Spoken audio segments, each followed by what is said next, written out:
I do a lot of complaining, but it has two purposes, of course. One is to get Kay as the best care she can and the pleasant living conditions.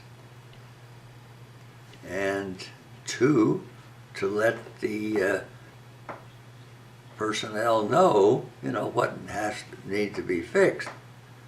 So that's the only reason I do a lot of complaining. At times, not always, but at the current time I am, because for some reason or other things have slacked off over there and they're not doing the job they were doing a few weeks ago. I don't understand, because it's the same personnel. Maybe they're just getting tired of it. So when I am there, it needs improvement. So what's it like when I'm not there? But this outfit is good. It is not like this Kincaid outfit, or not Kincaid, but Kindred outfit is.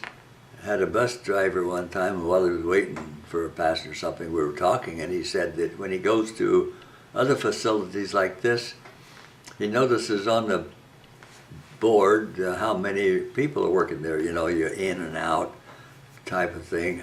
And he said that when Kindred bought that place, they just, next time he looked, it was about half the number of people there. Well, they don't pay them enough now to do anywhere near one-on-one. So if you take what you got now and cut it people in half, it's going to be worse. That's just all there is to it.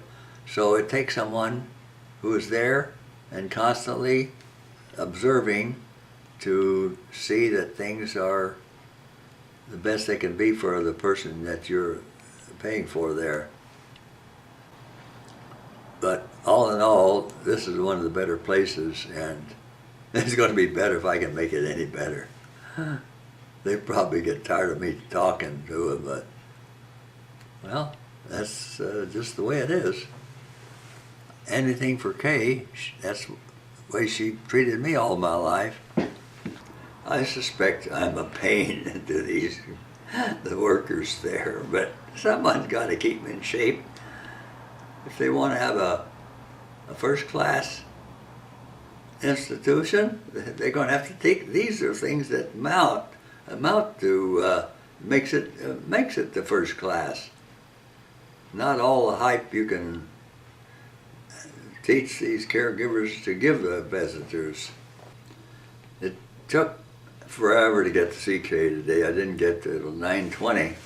Fortunately, I ran into Deanna, the nurse, and during the night, I wrote a letter to all the kids telling them that I wanted Kay to have an endoscopy because she seems to be having constant pain in her throat, won't allow me to touch it, although that would be internally, it shouldn't hurt her, but nonetheless, we don't know why these things happen. So, anyway, I got to talking to her about that, and went up to see Kay.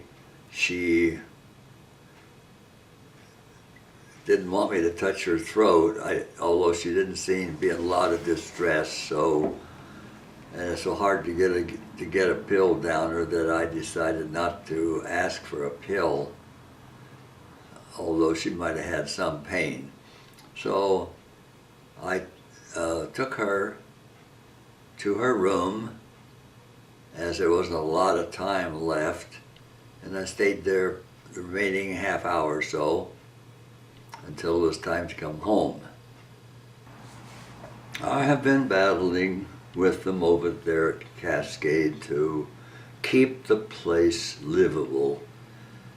I got so tired of a smelly place that Tom and I, some months ago, complained. We've told you about this, and they cleaned it up real well. All they needed to do was get the fan going in the bathroom and keep the stuff picked up. And I was pretty sure as these things go, that eventually they might slough off into the same old routine and ignore picking him up right away. Well, that's the way it's been the last several days. I went in there today and there was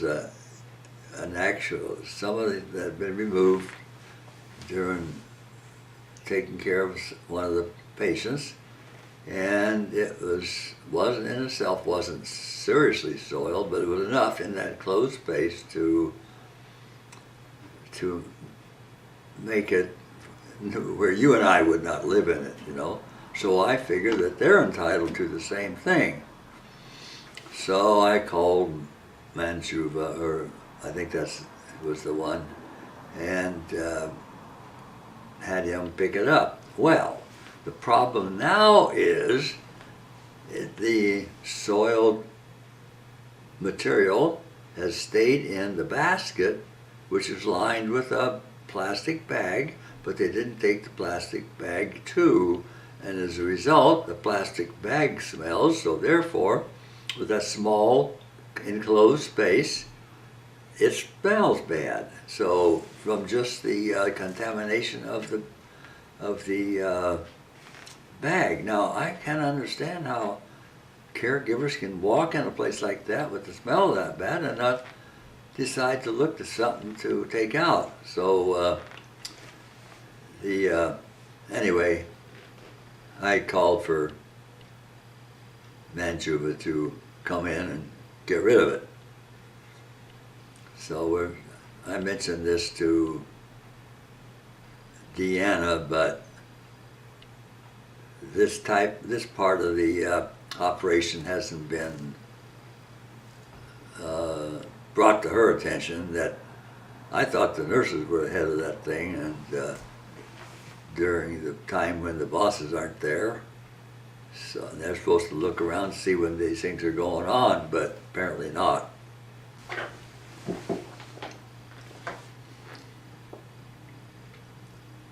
If my calling these things to their attention makes them make an effort to clean it up when they know I'm coming, I wonder what it's like when I'm not here. I wonder too what it's like in the other places if they also clean them up there. They know I never go in there, so I have no idea. I will say this for the menu at Cascade Gardens, is that it doesn't produce very much acid reflux. If it was like the way I eat normally, I'm sure it would be a lot worse than it is now. I saw on Russian TV, I don't watch American